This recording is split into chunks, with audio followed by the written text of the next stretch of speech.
तो अब हम करेंगे bed making procedure. Bed making procedure जो होता है वो एक स्टेराइल प्रोसीजर होता है। इस प्रोसीजर को करने के लिए ग्लव्स पहनना is compulsory. So bed making करने के लिए दो तरीके के बेड होते हैं, ओपन बेड होता है और ऑक्यूपाइड बेड होता है। Open bed is the bed जिसमें कोई पेशेंट नहीं होता, और ऑक्यूपाइड बेड वो बेड होता है जिसमें पेशेंट है। अभी इस बेड में पेशेंट है तो ये बेड ऑक्यूपाइड बेड है। इस बेड की बेड मेकिंग अलग तरीके से करी जाती है। इसके लिए तो पहले आपको जितना भी लिनन है वो सारा लिनन निकालना होगा और नया लिनन लगाना होगा, नई बेडशीट लगानी होगी। बेडशीट लगाने के लिए आपको सबसे पहले बेडशीट लेनी है और बेडशीट के फोल्ड खोलने हैं लॉन्गिट्यूडनली, लंबाई में।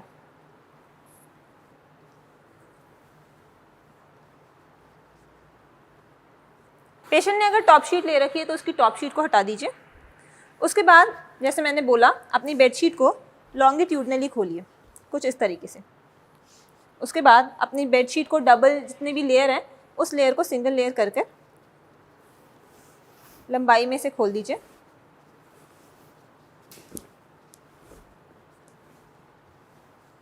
इसके बाद आपको जितनी बेडशीट अंदर टक करने के लिए चाहिए उसको रख लीजिए बाहर अपने पास, और जितनी बेडशीट आपको पेशेंट के अंडर दूसरी साइड चाहिए उसको आप फ्लैट करके रोल कर दीजिए कुछ इस तरीके से।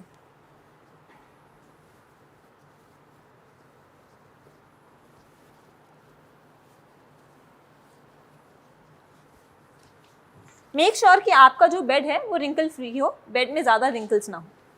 अब क्योंकि मेरा पेशेंट यहाँ पे लेटा हुआ है तो मैं इस बेडशीट को उधर ट्रांसफ़र करना चाहती हूँ, तो मैं कैसे करूँगी?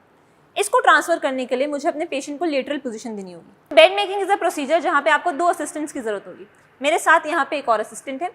इनका काम होगा बेसिकली कि ये दूसरी साइड से पेशेंट को होल्ड करेंगे।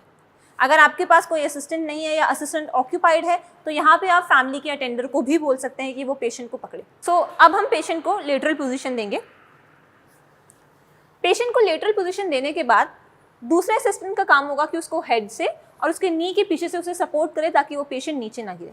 उसके बाद मैं इस पिल्लो को निकाल दूंगी फॉर सम टाइम और इस बेडशीट को नीचे पूरी तरीके से खोल दूंगी। दूसरी साइड तक जितना मैक्सिमम एक्सटेंट तक मैं पहुंचा सकती हूँ इसको वहाँ तक पहुँचाया जाएगा। उसके बाद पेशेंट को स्ट्रेट करा जाएगा और पेशेंट को अब अपोजिट साइड की पोजीशन दी जाएगी।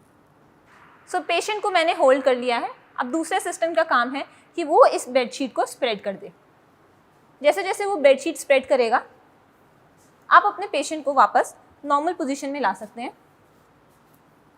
इसके बाद आप अपने पेशेंट के सर के नीचे वापस पिलो लगाइए।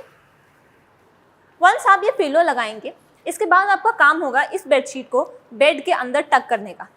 बेड के अंदर टक करने के लिए हमें मिटन कॉर्नर बनाना होगा। मेक श्योर कि जब भी आप बेड टक करें बेड टक हमेशा हेड साइड से करें। तो सबसे पहले मिटन कॉर्नर हेड साइड पे बनेगा।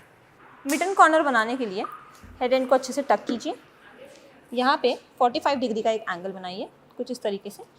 आपको ऐसे कुछ ट्रायंगल में एक बेडशीट मिलेगी। नाउ अब इस बेडशीट को अच्छे से अंदर की तरफ टक कीजिए और अब इस एंड को टक कीजिए